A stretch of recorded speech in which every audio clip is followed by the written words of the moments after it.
Hello everyone, yung Mama Betchay here and welcome back to my channel. Kung bago lang kayo sa akin channel, please subscribe, like, and click the notification bell para updated kayo sa aking mga bagong videos. Ayan, so kumusta po tayong lahat? In these times of COVID-19 crisis, I hope and pray na we are all safe together with our family. Stay home and stay healthy po tayo. I know that it has been a while na hindi po ako nakagawa ng bagong video dahil nga po sa crisis na ito, but I want myself be productive and I decided today to continue creating videos para po sa inyong lahat. So in today's video, I'm going to discuss the Lazada Co-op or what we officially called OMSMC.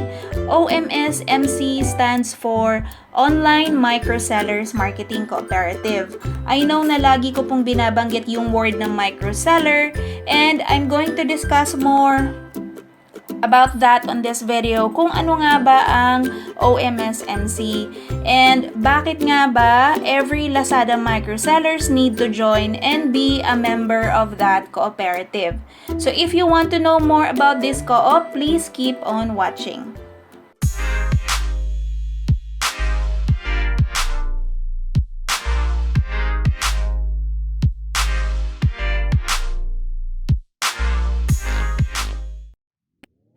Before we dwell into the OMSMC discussion, let us understand muna ano nga ba ang microseller.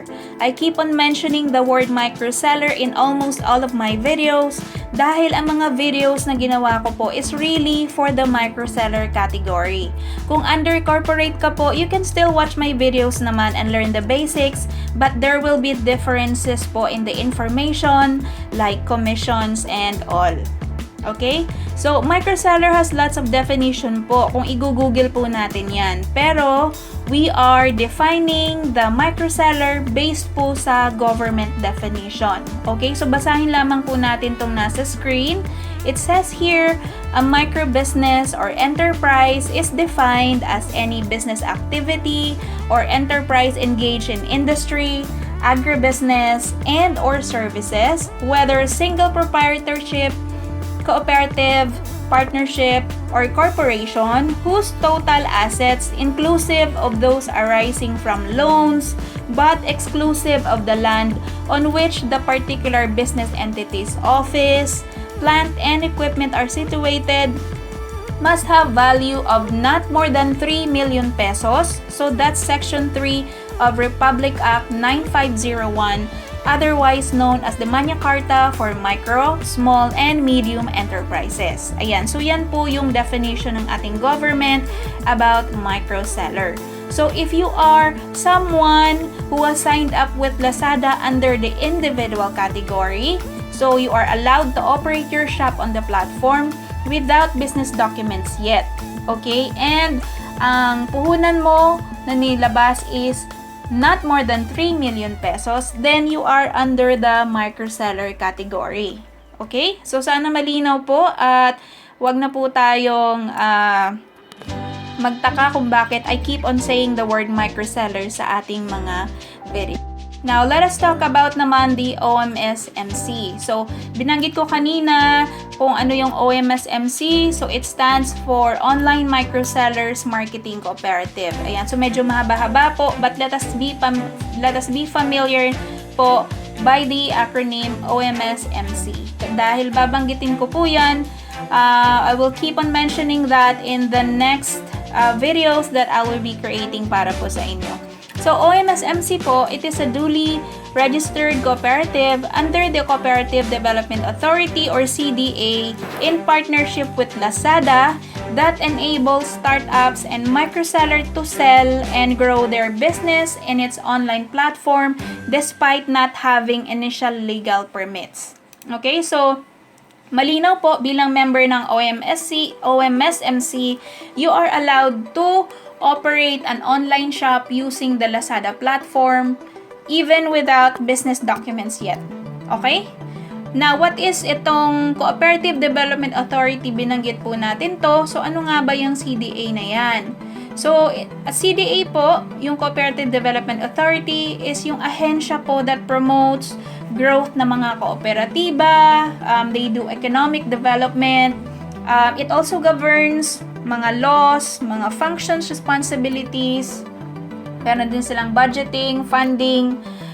So yan. So, pag member ka po ng OMSMC, of course, dahil aligned po yan sa government, then we have to be under the CDA or Cooperative Development Authority. Okay? Now, pag miyembro ba ng OMSMC, pag nag-sign up po ba ako sa Lazada under the individual, automatic po ba ako member ng OMSMC? Okay, so meron po tayong iba't ibang klase po ng membership sa OMSMC. Pero before we tackle about the kinds of members ng OMSMC, nais ko lamang pong sabihin na as soon as you sign up with Lazada under the individual category, may validation process po yan na mangyayari. Kaya, it is very important po na you submit all the required documents. So, for example, yung mga national ID, yung valid ID, yung bank information, ayan, yan po yung pinaka-basic na mga documents na hihingin po sa atin ng co-op. Okay? So, as soon as the validation process is done, then saka po tayo or saka magpo-proceed yung OMSMC to the membership application. Okay? So, bakit kailangan natin i-submit yung mga requirements na yon or bakit natin kailangan i-complete? Of course, para you can enjoy the services, yung mga benefits, mga pribilehiyo po bilang official member ng kooperatiba. Okay? Ayan. So, bilang nabanggit ko na po yung mga benefits and privileges of being a co-op member, madagdag ko lamang po yung iba pang mga benepisyo na makukuha natin bilang miyembro ng co-op. Okay, so we have here on our page etong shared capital to regular members. We have free trainings. Meron din tayong skills development programs. And ang pinaka-importante po is yung processing and issuance of sales invoice. Okay, dahil nga po, since under co-op, we are allowed to operate our Lazada shop sa Lazada platform without business documents yet. It is the co-op ang mag-i-issue ng sales invoice sa ating mga buyer on our behalf, mga co-op members. Okay, you just need to request a copy ng sales invoice sa ating OMSMC team. Okay?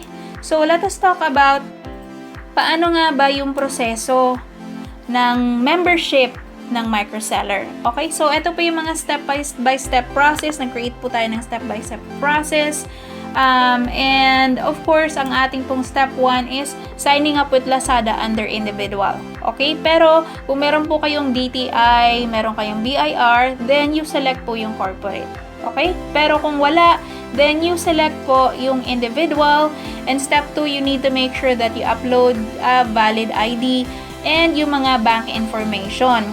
With regards to the bank information, kung ano-ano po yung mga bangko allowed under the microseller category, gumawa po tayo ng tutorial niyan sa aking channel. So, pakibisita po ninyo and also yung tutorial kung paano po mag-sign up with Lazada. Okay?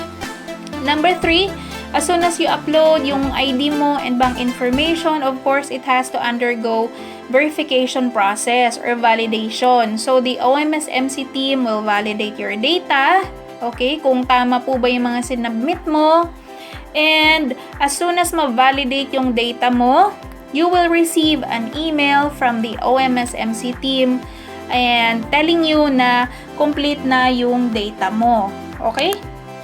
So, pag complete na yung data mo, of course, together with that email, they will also send you an email invite to take the PMES or yung pre-membership education seminar. Okay? Dahil kailangan po nating i-attend yan dahil mandated training po yan by the CDA or Cooperative Development Authority. So, may dalawa po tayong options to attend the pre-member education through online and face-to-face. But since nasa crisis po tayo ng COVID-19, then you have to undergo online PMS na lang po.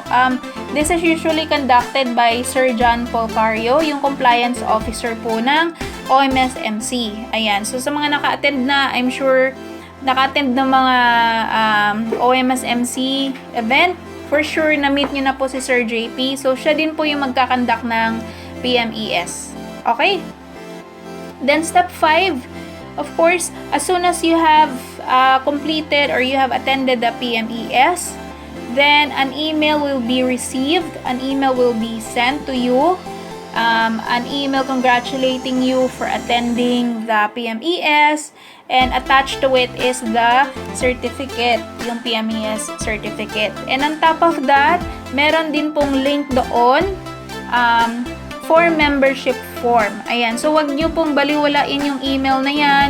It's not just a congratulatory email, but also you need to fill up yung membership form. So nasa step 6 na po tayo. Make sure to fill it up. Okay, para maging official regular member po ng co-op. Okay? And just a quick tip po sa pag-fill up ng form na yan, because I just did a week ago.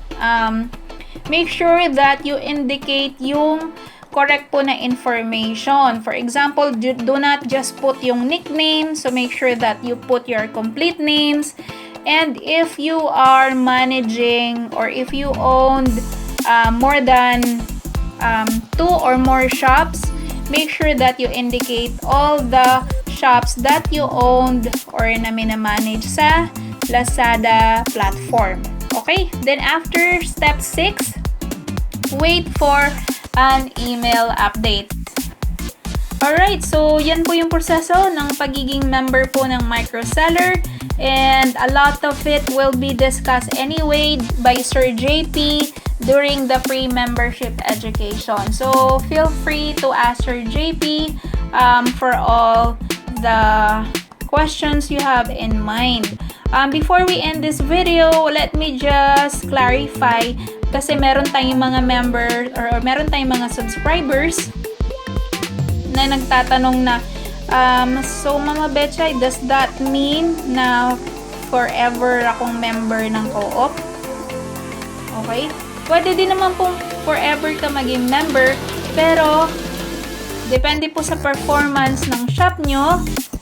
When you have reached the 3 million sales annually, then the co-op will require you to prepare the BIR COR.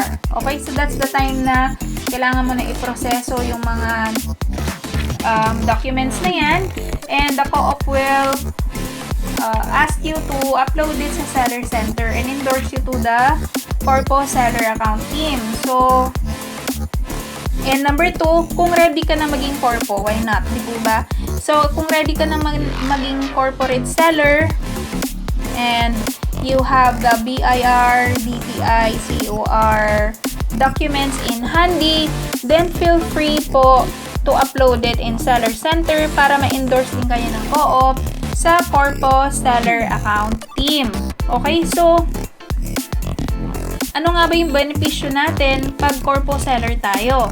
So, let me just mention yung mga benefits of being a Corpo Seller. Of course, number 1, you have complied to the government requirements. Wala ka ng co-op admin fee on all of your sales. It will qualify you for private and government-supported loans, mga trainings, and it also provide you valid documents to support yung mga personal loans.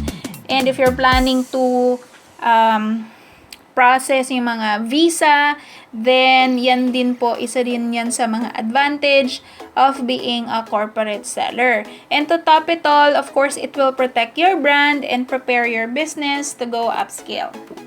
Okay? Ayan. So, I am ending this video. Let me just end this video by comparing kung ano yung micro tsaka corpo. So, of course, sa micro, wala tayong business documents na ina-upload, only valid ID as required sa Seller Center. Meron tayong co-op admin fee na 1% per payout. May one-time tayo na membership fee of 100 pesos. And of course, yung issuance ng invoice sa ating buyer is done by the co-op. So, dyan po mapupunta yung co-op admin fee na 1%. Ayan, sa mga nagtatanong kung para saan yung co-op admin fee. Okay, sa corpo naman, kung corporate seller ka, of course, yung business documents, kailangan mo ng BIR, COR, na naka-upload sa seller center, wala kang co-op admin fee, wala kang membership fee, and of course, as a corpo seller, you have to issue your own invoice sa mga buyers mo. So, for every order, there must be an invoice attached to every buyer. Okay? And mabanggit ko lang, of course, yung commission. Since walang commission yung micro, but sa corpo, meron po silang mga commission. Okay? And then, itong binanggit ko or itong diniscuss natin today as well, if you have time, you can also visit the following resources kung saan ko kinuha mga information na to. We have microsellerscooperative.com. We also have Facebook pages, yung Ka-Microsellers or Ka-Microsellers. We have Online Microsellers Cooperative, and they do have their YouTube channel, Online Microsellers Cooperative.